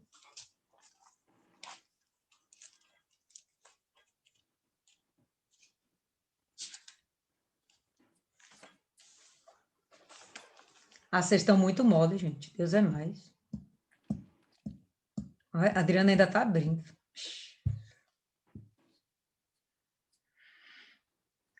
Verso 14.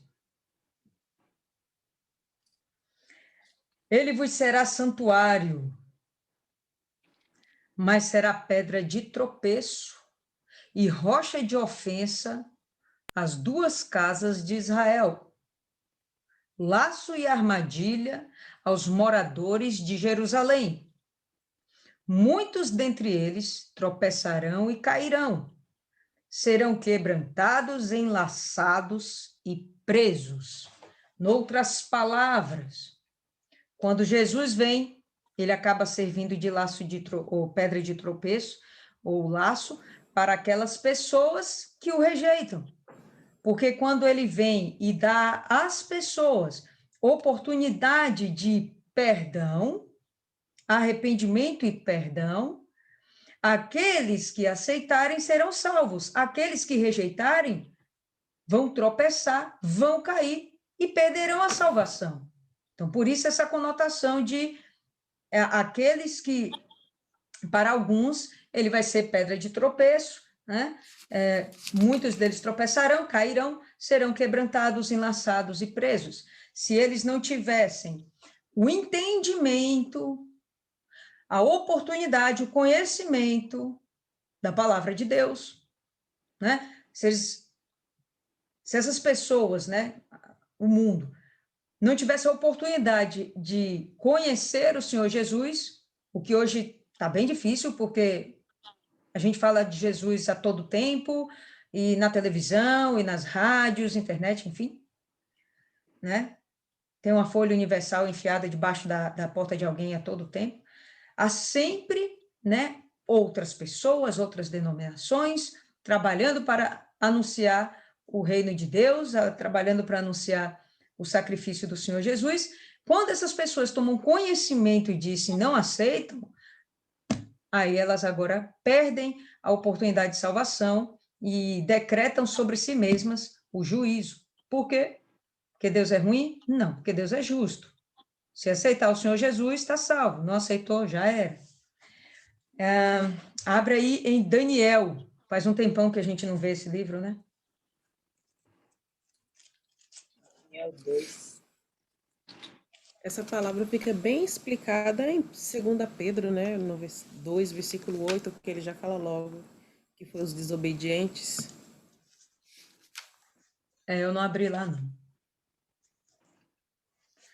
2:35. Daniel 2, verso 35. Então, foi juntamente esmiuçado o ferro, o barro, o bronze, a prata e o ouro, os quais se fizeram como a palha das eiras no estio. E o vento os levou, e deles não se viram mais vestígios. Mas a pedra que feriu a estátua se tornou em grande montanha e encheu toda a terra. Aqui ele está falando do reino romano, do Império Romano, que acaba sendo destruído por causa dos inúmeros conflitos entre cristãos e romanos, e eles acabam perdendo essa guerra. O reino, né, o Império Romano é destruído, mas a motivação da destruição é a divisão do povo. Então, eu sou romana, e eu adoro os deuses lá. E aí agora eu conheço o Senhor Jesus, ouço a pregação da palavra de Deus, e agora eu rejeito Roma, de modo que eu não vou mais me considerar cidadã romana, vou me opor a todo esse sistema, de repente até me reto, nem quero mais pagar imposto, e aí vai virando uma bagunça de conflito e vai minando, né, a autoridade do imperador, do César, e a gente vai perceber que depois de muitos anos vai enfraquecendo, e Roma se desfaz. E hoje o que a gente tem de Roma e que a gente imagina ser algo relativo ao Império Romano seria o Vaticano, né, com as suas idolatrias, né? A gente sabe que é uma igreja idólatra. Mas, de fato e de verdade, o que sobrou de Roma? Sobrou nada. Sobrou nada. Tá? Porque até o culto dos deuses deles se acabaram. Né? Mudaram, né? Os deuses mudaram. A gente não, eles lá têm santo para tudo, né? Tem um santo para cada dia do ano. Às vezes tem mais de um santo para cada dia do ano. Os caras que têm mais fé no mundo são os católicos, porque eles acreditam em muito mais coisa do que a gente mesmo acredita.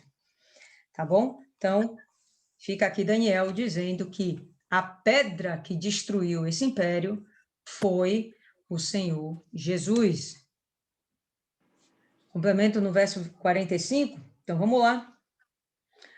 Como viste que do monte foi cortada uma pedra, sem auxílio de mãos, e ela esmiuçou o ferro, o bronze, o barro, a prata e o ouro, o grande Deus fez saber ao rei o que há de ser futuramente. Certo é o sonho e fiel é a sua interpretação. Esse foi o sonho de Nabucodonosor, interpretado por Daniel, tá? Então, aí a gente volta a Zacarias, tá certo? Então, a gente já viu aí a questão da pedra, já identificamos como sendo o Senhor Jesus, já identificamos o poder que o Senhor Jesus vai ter, o poder que a mensagem da cruz tem até hoje, por mais que os cristãos sejam perseguidos ao longo dos tempos, isso não se perdeu e a pregação da palavra de Deus simplesmente cresceu, tá bom? Como está escrito, o inferno não prevalecerá contra a igreja. E assim é.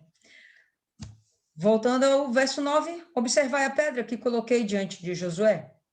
Porque sobre uma pedra, estarão 7 olhos. E aí eu fico imaginando 7 olhos. Eis que gravarei a sua inscrição, diz o Senhor dos Exércitos, e removerei a iniquidade daquela terra. Em um só dia, vamos prestar atenção aqui agora nos 7 olhos, que eu, sinceramente, tentei entender e não tive uma conclusão. Em primeiro momento, eu tive uma ideia, mas eu vou deixar a Paloma falar primeiro. Pode falar, Paloma. Eu vi aqui como a onisciência de Jesus. Pode ser. Mas alguém teve mais alguma ideia? Ou alguma inspiração a respeito? A plenitude de Deus, o número da perfeição, 7 espíritos. 7 espíritos. Lá em Isaías, espírito, sabedoria, conhecimento, temor do Senhor, e não me peça mais, porque aí é demais. A plenitude do Espírito. A primeira coisa que eu pensei foi isso, pessoal, também, tá? E não sei dizer se é isso ou não. Mas também me vem uma outra interpretação, que seria que, sobre uma pedra estarão 7 olhos. Me parece que são 7 olhos olhando de cima para baixo. Me parece. E me dá a entender também, como ele sempre fala de espíritos também como sendo anjos, que poderiam ser 7 anjos. 7 anjos, pensei nisso. 7 anjos topzera das galáxias, como o Miguel. A gente não tem muitos anjos descritos na Bíblia, nomeados, melhor dizendo, na Bíblia, só Miguel e Gabriel. Mas a gente também não sabe a miríade de anjos que existe. Em Apocalipse fala muito nesses 7 espíritos, 7 espíritos, 7 espíritos e 7 espíritos, e inclusive os 7 olhos. E a gente vai ver 7 olhos aqui em Zacarias ainda de novo. E eu fico muito mais à vontade de imaginar 7 anjos, que seriam dos mais fiéis. A gente sabe que existe distinção, existem categorias de anjos. Eu pensei mais assim, que seriam os mais fortes e mais fiéis, se é que isso pode existir, de mais fiel. Acho que todos que ficaram lá são fiéis, mas esses são escolhidos a dedo, tá? E estão atentamente zelando por todo o cumprimento da vontade do Senhor Jesus. Estão atentos ao mandar. Lembra que logo no capítulo 1, aparece a figura do Senhor Jesus montado no cavalo, e tinha outros cavalos atrás que percorriam o mundo, né, para cumprir a vontade do Senhor Jesus. Então, eu imagino que ele tem assim esses 7 mega companheiros. É uma percepção minha, mas não invalida a ideia de que seja também o Espírito Santo, de forma alguma. Dentro das suas 7 percepções, que é o que está lá em Isaías, que foi a primeira coisa que, aliás, eu pensei. Mas não me parece que o Espírito Santo seriam 7 espíritos. Fala lá até dos 7 espíritos, mas é minha compreensão, que é muito limitada, eu não consigo compreender isso. Eu consigo compreender melhor quando são 7 seres, 7 anjos, que foi o que eu pensei. Pode falar aí, Adriana. Pensei que não ia deixar. Eu pensei, de primeira, que fosse 7 anjos, mas depois eu lembrei que na igreja tem aquele castiçal grandão, que são 7 velhinhas lá, cada uma tem um nome lá que eu não sei qual é. Ou vai Aí na sete Bíblia, velhinhas? Sete na, velhinhas? Ah, para. Pera aí, deixa eu terminar. Na Velhinha Bíblia não, do Bispo, velhinha não. Ela Velhinha vai tirar o não. raciocínio, ela já fogo, esquece sem por menos. sete fogo. Sete chamas ficava É, muito mais bonito, mas tudo bem. fogo, chama, não dá no mesmo, não é? Tá. Peraí, deixa eu ver se eu consigo ler. Agora, na Bíblia do Bispo, fala o que essa menina Paloma falou, a onisciência do Senhor Jesus, né? O Senhor Jesus é onisciente, onipresente e pode ser o Espírito Santo. Mas quando a gente lê logo, a gente entende que seja o anjo ou lá os dons, né, do Espírito, eu acho que chama, né? Aqueles 7 coisinhas lá. Sete coisinhas lá. O candelabro. Candelabro. Eu não sei o nome daquilo. Tem lá o nome, né? Eu Tem. lembro que o pastor Humberto já falou sobre isso, e o pastor André também, mas eu esqueci. De A senhora fato, viu Colossenses 2, do 3 ao 9? não vi. Tem muitas passagens que falam. E, como eu falei, principalmente em Apocalipse. E tem outras inúmeras passagens no Novo Testamento. Mas nenhuma delas, no final das contas, são conclusivas. Não deixa assim Porque vê, um amém. Olha, é anjo, é o Espírito Santo, é a plenitude de Deus, é a plenitude do Senhor Jesus. Nenhuma delas é conclusiva, são conclusivas. Então, na verdade, isso não importa. são virtudes, né, de qualidades que Eu não complementam. diria só qualidade, não, velho, porque parece algo muito, muito maior. Mas, Ela entende e complica as coisas. enfim, não, qualidade não entendo, não. Mas entendo o que você quis dizer, tá? Eu estou falando que eu não concebo, mas não há um consenso sobre isso. Eu também não seria aquela para dizer que a minha opinião é a verdadeira. E, mais uma vez, eu vou dizer isso, em princípio, não seria o mais relevante da mensagem que está sendo pregada, tá? Não seria o mais relevante. Vá, pode falar aí, Adriana. Ele fala assim que porque eis aqui a pedra que pus diante de Josué. É uma pedra normal ou é um templo, é uma igreja? Esse eu não entendi. É uma simbologia. Vamos lembrar que Josué, versículo 1, ele está diante de quem? De Deus e de Satanás. De Deus e de Satanás, não. Do anjo do Senhor. É do anjo do Senhor. Eu achei que esse anjo seria Deus. Jesus. Isso, Jesus. Deus e Jesus. Deus nunca vai aparecer como anjo. Esqueçam isso, viu, gente? Deus nunca E vai quem aparecer vê como ele anjo. não fica vivo para contar a história. Entendeu? É o Senhor dos Exércitos, o Senhor, entendeu? O Criador, você pode dar qualquer nome, mas nunca vai aparecer como anjo. Quem aparece como anjo é Jesus. E em Hebreus a gente viu muitas vezes essa comparação de que o Senhor Jesus está aqui para cumprir, executar toda a ordenança de Deus, tudo que está na mente de Deus. Aí ele pensa e vai lá, meu filho, manda ver, é dessa forma aí. E aí vai o executor, Jesus, certo? O anjo do Senhor. O anjo do Senhor. Como é que Deus vai falar de si mesmo, anjo do Senhor? Se já está dizendo que é alguém que pertence ao Senhor. Entende? Então, aqui é o Senhor Jesus. Então, Josué está diante do anjo do Senhor. Josué está diante da pedra. Josué está diante do renovo. Beleza? Entendi. Agora Conseguimos entendi. fechar esse Essa pensamento pedra aí, aí isso que aí. ficou. E aí ele chega e fala: e removerei a iniquidade daquela terra em um dia só. E aí, qualquer criança de 2 anos de idade, que já tenha ido para a escola bíblica, ela vai dizer: bom, esse foi o dia em que o Senhor Jesus morreu. Quando ele. Isso, Paloma. Quando ele vem e e se entrega como sacrifício, certo? Quando ele se entrega como sacrifício por toda a humanidade, ali ele venceu na cruz todos os nossos pecados. Então, em um dia só, eliminou-se todo o pecado da terra. Ah, Lília, mas eu peco pra caramba ainda. Porque você não é convertido.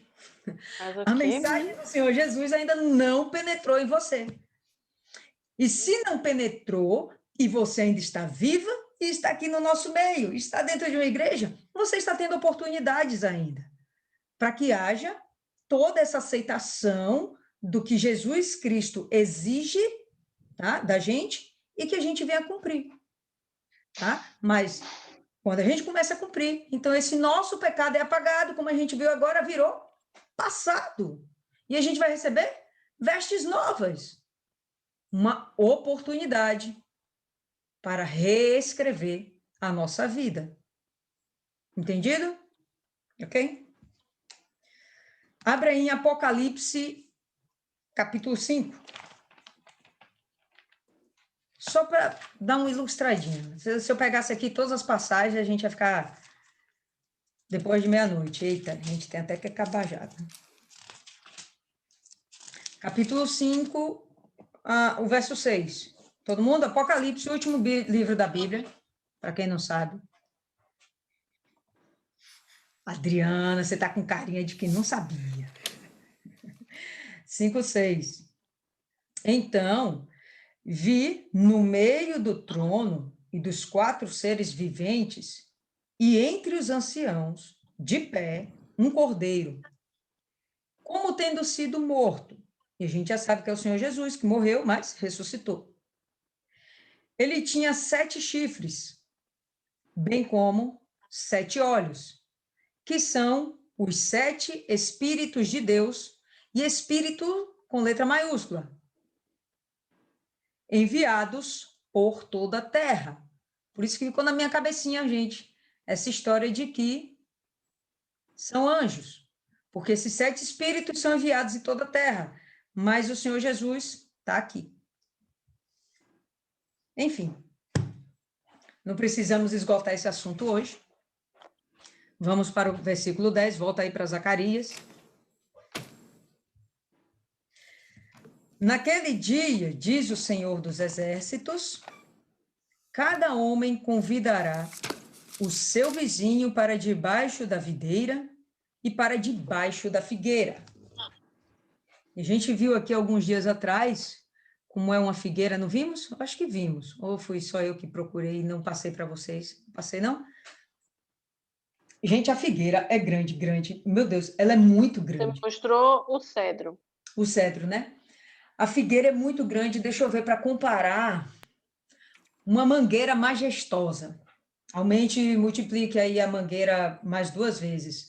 Uma copa muito grande, e ela se espalha para os lados. Né? A mangueira, ela cresce mais assim, como se fosse uma copa redondinha. Ela não, ela se espalha assim, bem para os lados. E forma debaixo um espaço assombreado muito agradável, muito gostoso. Tinha uma coisa que cada judeu queria ter, era a sua própria figueira. Tá? Aquilo era um ambiente onde ele descansava do sol escaldante, reunia com os amigos, né? Era algo gostoso, prazeroso. E quando ele fala aqui, naquele dia, cada homem convidará o seu vizinho para debaixo da videira, para debaixo da figueira, ele está querendo dizer o seguinte, olha, vai haver paz, você não vai ter inimizade com o seu vizinho. E tem mais, você vai ter uma casa, né? Porque essas figueiras eram relacionadas à habitação daquele judeu. Você vai ter uma casa, vai ser, então, se traduz isso como se não te faltasse nada, você vai ter prosperidade. E você vai ter paz com todo mundo. Normalmente, as primeiras pessoas com quem nós temos contendas são os benditos dos vizinhos. Bota o som alto, fica falando palavrão, faz o churrasco, a fumaça entra na nossa casa. Bom, enfim, são muitos os problemas que vizinhos causam. Mas aqui não, velho. Você vai ter paz com esse vizinho. Você vai convidá-lo para estar dentro da sua casa, você vai visitá-lo, e ele vai poder usufruir da sombra da sua figueira. Que isso era um bem, como se fosse carro top das galáxias que o judeu poderia ter. Aquilo para ele era algo extremamente valioso. Esse é o reino do milênio. Essa paz a gente só vai ter no governo messiânico, no reino do rei sacerdote. Certo? Então a gente termina por aqui esse capítulo 3. Alguém quer fazer alguma consideração? Eu não vou pedir para todas falarem, a não ser que você tenha desejo de acrescentar alguma coisa. Se assim é, levante sua mãozinha, sinalize e fala aí. Ninguém? Deixa para as novatas falar, para ver se elas entenderam alguma coisa. Só se quiserem. Alguém quer falar alguma coisa? Dona Cida disse que quer. Fala aí, Dona Cida. Todo mundo quer ouvir a senhora.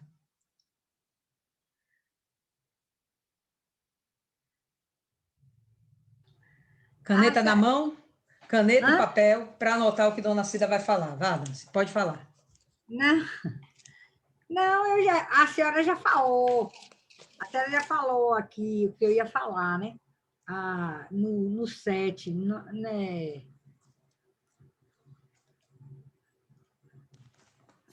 É porque eu não estou, como é o nome? Meu olho. Eu estou com... eu estou vendo tudo... Mas eu ia dizer o quê? Para se aproximar de Deus, tem que ter a obediência, né? E o arrependimento, porque a obediência e o arrependimento andam juntos.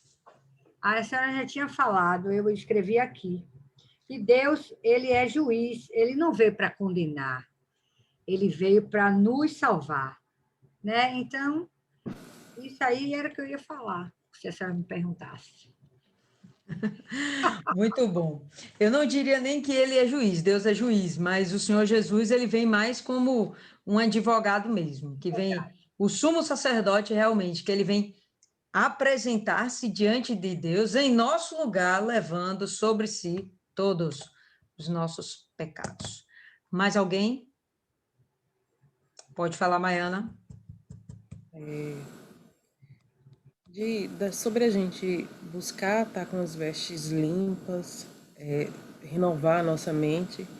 E o fato de apresentar Jesus aqui como esse renovo é justamente uma transformação da vida.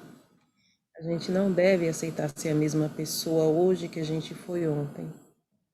E não que a gente vai mudar de corpo, de estrutura física, mas é os pensamentos. Está sempre mudando, porque é aí que você vai vencer ou você vai se perder. Se você não muda de pensamento, você não evolui. E é isso que fez a gente evoluir lá da época dos neolíticos até aqui. E Jesus vem justamente com esse nome. Porque há essa necessidade de renovação. E alguém disse também em alguma passagem aí, acho que foi Paulo, para a gente se esforçar pela renovação da nossa mente. Porque o pecado em si não vai se apresentar como algo palpável, vai começar na cabeça, nos pensamentos, nos olhos. E se a gente se policiar, não é ser extremista, porque tem muitas pessoas que são extremistas. É você ter o equilíbrio e você perceber e julgar, você mesmo se julgar, porque a maior condenação, a pior condenação é aquela que vem de nós mesmos. Porque às vezes o julgamento dos outros não pesa tanto quanto o que a gente faz.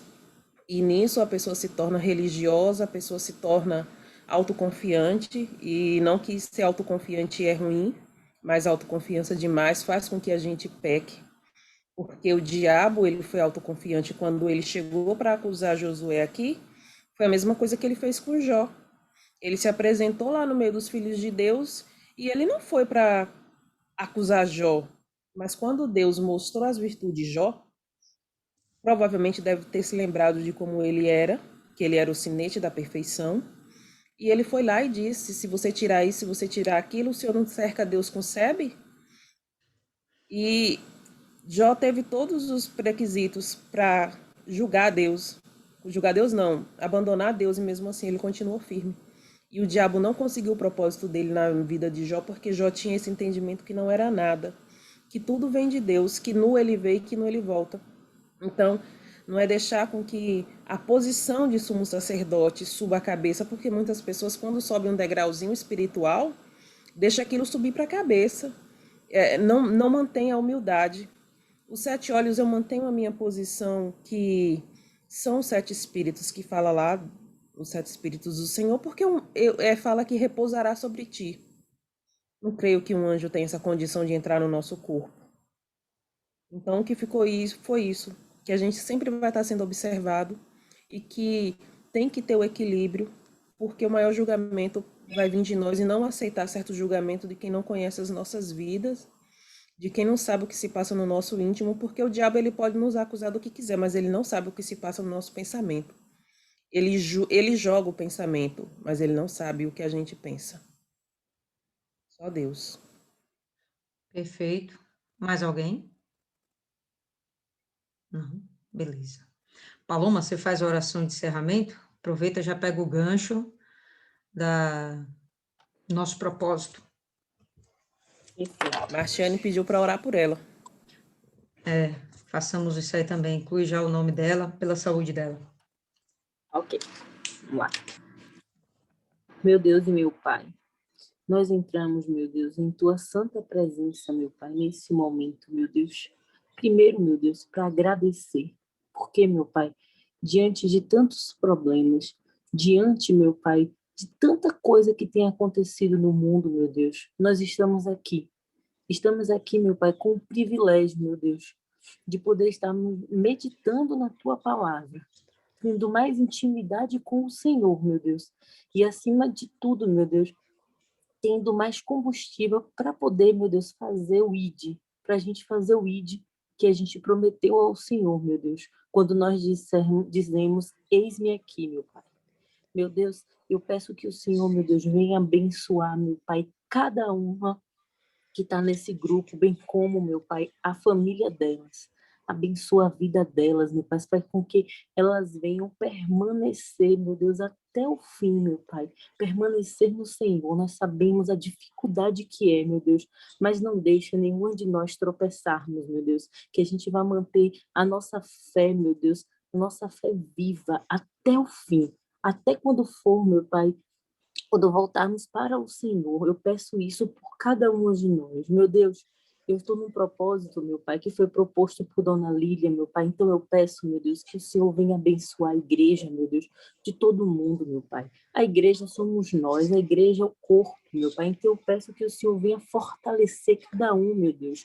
Fortalece quem está dentro, meu Pai, e traz, meu Deus, os que estão fora ainda, e aqueles que estão, meu Pai, em cima do muro, que o Senhor venha, meu Deus, fazer com que eles tomem a decisão, meu Pai, de se voltar para o Senhor, meu Deus, porque nós sabemos que cada vez que passa, o tempo tem ficado curto, meu Deus. A gente percebe, a gente observa tudo o que está acontecendo ao nosso redor, e o tempo tem ficado curto. Então, abre os olhos deles, meu Pai, alerta eles, faz com que eles percebam, meu Deus, que o Senhor tem que ser a prioridade na vida deles e nas nossas vidas, meu Pai. Então eu peço, abençoa em nome do Senhor Jesus. Não deixa quem está dentro cair, meu Pai, não deixa não. Então, meu Pai, nessa oportunidade eu venho orar também por nossa igreja, meu Deus. Orar por nossos pastores, meu Pai, por nossos obreiros, bispos, membros. Orar por nós, orar, meu Deus, também por Dona Lília e o marido dela, por ela que faz também esse propósito por nós.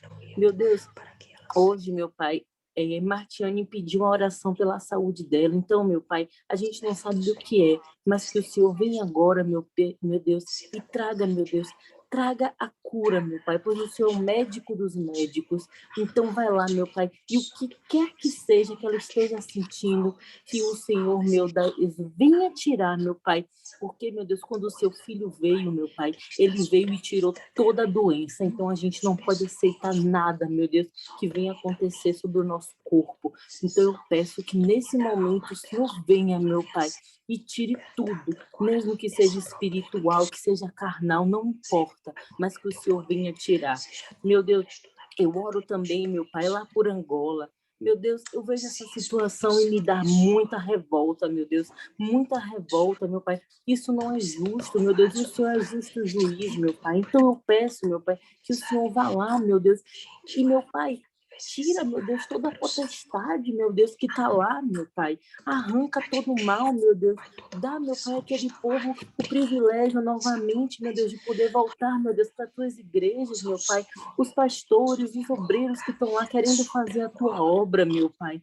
Eu peço em nome do Senhor Jesus que o Senhor vá lá, meu Pai, porque essa situação, meu Deus, não é uma situação, meu Deus, que glorifica o nome do Senhor, não, meu Pai. Mas eu sei, meu Deus, que no final, meu Deus, o objetivo vai ser esse, meu Deus. Porque, meu Pai, eu creio e peço que o Senhor venha dar força para aqueles que estão lá, mesmo em meio, meu Pai, a tanta confusão, a tanta dificuldade, mas que o Senhor dê forças para que eles possam ir até o fim. Meu Deus, mais uma vez eu quero te agradecer por minha vida, pela vida de todas que estão aqui, meu Pai, e que, meu Deus, já venha preparando a próxima meditação, que é a de sábado. Prepara as pessoas, meu Pai, faz com que elas venham se despertar, que elas não venham dormir no horário da pregação, que elas consigam estar aqui, porque essa meditação, meu Deus, ela é única e exclusiva para que a gente venha alcançar a intimidade cada vez mais com o Senhor, mas que também possamos estar preparados para fazer o ID e pregar a tua palavra. É isso que eu te peço, em nome do Pai, do Filho e do Espírito Santo. Amém. Tá ligado, pessoal? Então, Deus abençoe.